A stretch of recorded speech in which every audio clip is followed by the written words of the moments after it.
think I'm pretty much with Ian in the basis that, running probably a bit of a different business to Frank in that it seems like you do a lot of data mining, and at the end of the day, what we do is go out and look for rocks, and then when we find the rocks, we figure out how to make cash out of them, and where they actually are is where you have to go, and at the end of the day, you don't. In the mining business, you don't get that much choice as to where you go. You're driven more by where the deposits actually are.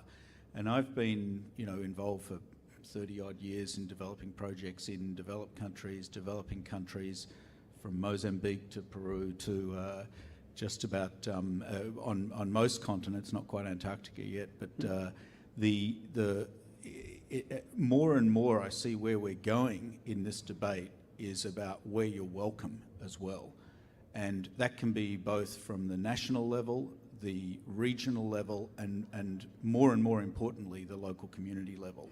And I think that's probably, rather than look at the country at the moment, I'd look at we'll look often at what's the local development in the area where you found the discovery, and is that possible? Because as we're seeing right across the world in developed countries, I can think of a few in Canada, I think one we were talking about earlier in the southern USA, and equally in Peru, there are examples where the local people, where you're trying to develop it, can actually stop you. So I think that's the extra twist that I'd put on the discussion in looking at that. And then beyond that, it's obviously from the local and then the regional. We've talked about political stability, and you mentioned the Congo.